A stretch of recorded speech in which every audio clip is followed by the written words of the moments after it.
I know you probably didn't do much work in Montreal, but could you talk about Quebec? I mean, I think that I just wonder if there's going to be a reaction to the the crush, and there was a crush in Quebec, but it could hold dangers down the road, and I just wondered what you heard. Absolutely. I mean, in some ways, now that the bloc, which we knew a lot about, we knew how it behaved, we got used to it over a number of years, has been removed, there is quite possibly an opportunity for somebody else to come and fill part of that space.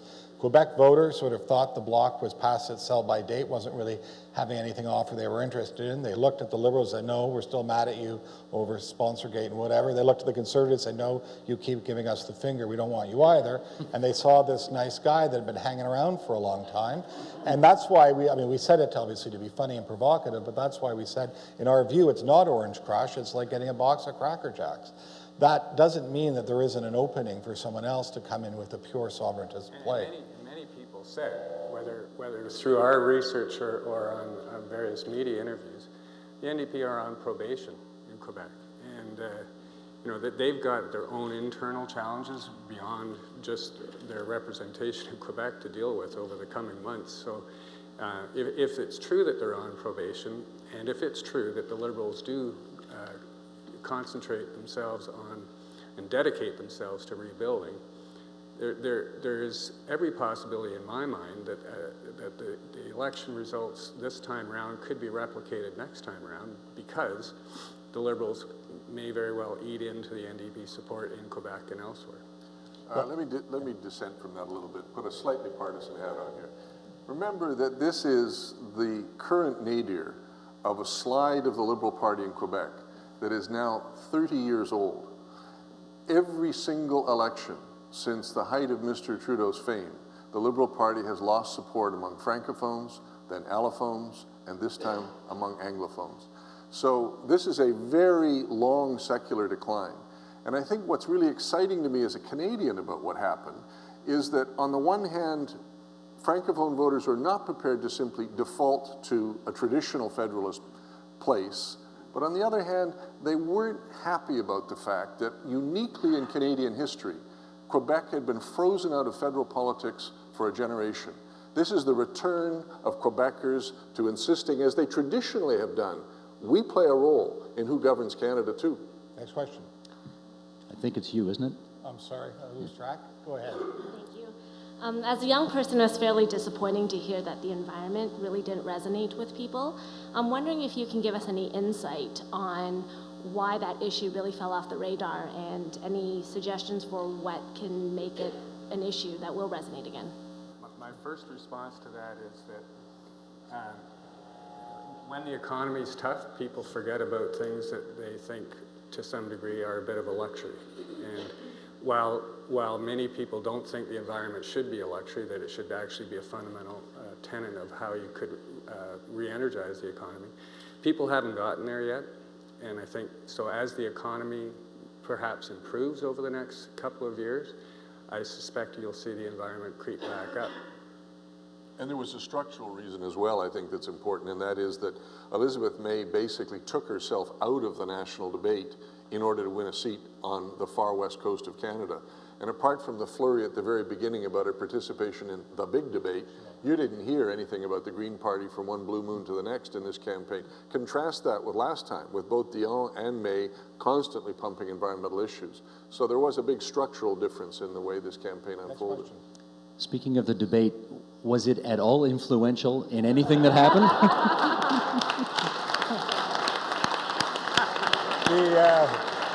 So do you have an interest in this? The most influential part of the debate was the skillful moderator, which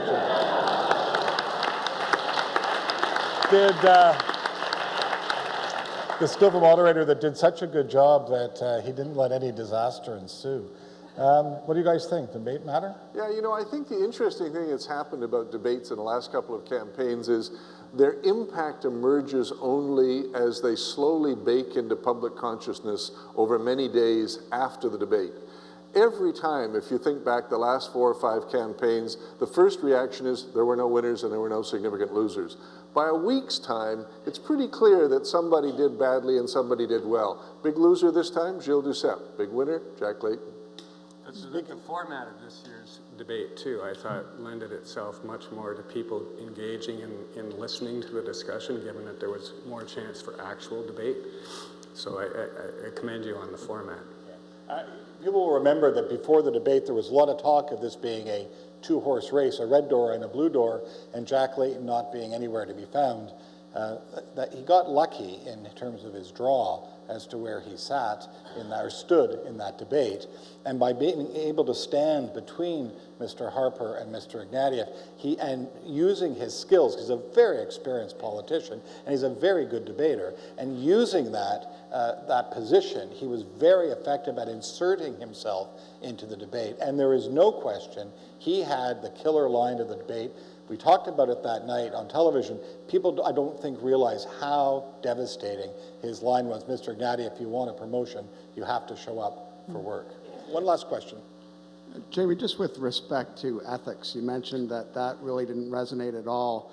Can you comment a little bit on what that means going forward? There were some issues, regardless of what your view of those were. Does that embolden the government going forward, or how do they deal with that? John and then Robin. I think that while people may have not registered ethics as a big issue during the campaign, and as we found, think that everybody's in the same bowl of soup, that people are sick and tired of this stuff too. And I think that closely relates to the minority parliament situation, where people are sick and tired of instability and people that don't act ethically. So not that it'll ever become a huge issue because of the reasons we identified, but we can all hope that our political leaders will embrace more ethical procedures in parliament and government, because it actually is the right thing to do. Robert? I think there's a difference between being mean and behaving criminally. And that's the distinction I think a lot of voters handed to Mr. Ignatieff as his failed proof point. Yeah, you said Mr. Harper was behaving meanly. Well, you all behave meanly and behave naughtily, and we don't like any of you when you do that. But your proof point about criminality, you didn't make. So I think the lesson for politicians out of this is Canadians really do want an improvement in the tone, and they do have ethical standards, but you must have significant content to the claim if you're going to run a campaign on a scandal. Ladies and gentlemen, friends, thank you very much for being with us and sharing the results of the work and our insights into the election 41, as they call it in the Twitter-verse. We have cocktails and whatever out in the lobby. Please join us. And before we go, I have one last big thank you to say, and that's to our friends at the Canadian Club, Nick and to Jennifer and to the whole team there. Thank you so much for hosting us and letting us be part of your program this year. Thank you very much.